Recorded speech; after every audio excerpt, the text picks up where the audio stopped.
This video is everything that you would want to know before you start preparing your CV. I recommend, even if you already have a CV, probably these tips would help you to modify it before you apply for any of the job opportunities that we've posted.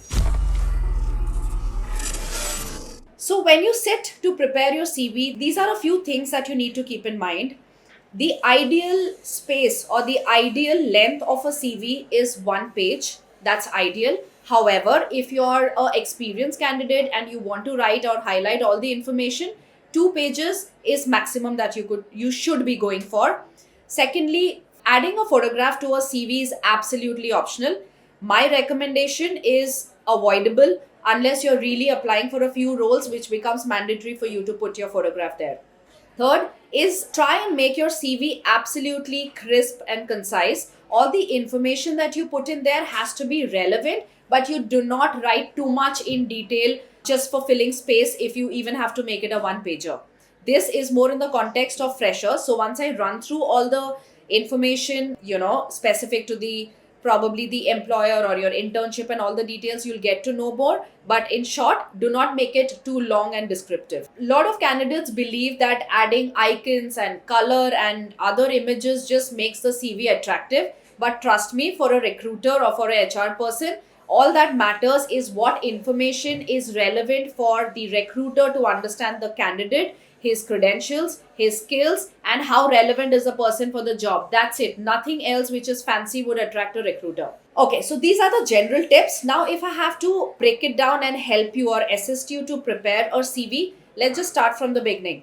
So once you write your information on the top, which is your contact details, please double check, because once your CV is shortlisted, all that a recruiter would want to do is get in touch with you. Me personally, I've come through CVs where probably the email ID is not mentioned right, or a telephone number or a mobile number would have a digit missing.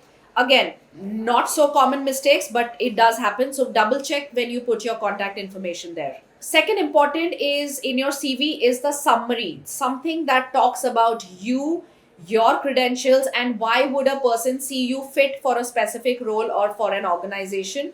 Again, the ideal size for this is 2 to 3 lines. It talks about more of your personal aspirations if you're a fresher, or personal achievements or experience if you're someone who's tenured. Moving on to what do you write to highlight your experience or your sequence of achievements that you've had in your career. So this again, I break it down in 2 parts. If you're experienced, then you obviously mention all the employers that you've worked with.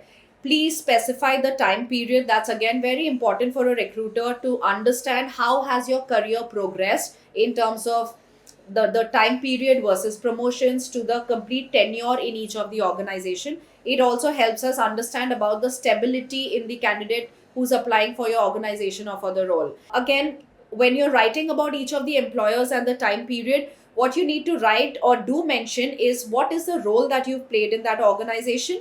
And the second part of that is what has been your key achievements while you were with that organization. That's the part one for people who are trying to show a career progression along with the timelines.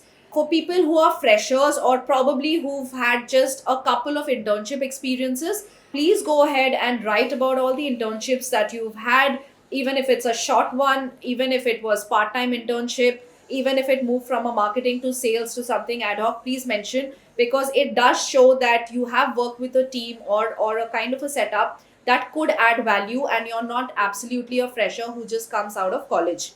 If you are a fresher, then what you could write is if you've played a part in any of your college events, if you've been the president of a debate club or a quiz club. These are good things to write if you're a fresher, because otherwise nothing much that you would like to highlight or even try to demonstrate on how would a recruiter believe that you have those skills, right? So you could add those information in your CV. The last part is your educational qualification and certification. So this also is very, very important, be it for a fresher or someone who's experienced. So when you're writing about your education, please specify the college or university where you've studied. Give complete information of the degree of post-graduation study that you have done. Also, it is important that you mention the time period. So for a recruiter to understand whether you've done a certification or whether you've done a full-time course, it's very different when I see a 6 month versus a 2 year or versus a 3-4 year, right? So it gives me an understanding on how much are you certified or educated for that specific role. So mention the time period. Lastly, if there have been any achievements, it could be you've been a rank holder, it could be you've done or you've topped a specific subject, or you've selected a specific course which could be relevant for the role that you're applying for. This is the space where you kind of add or highlight your achievements during your education journey.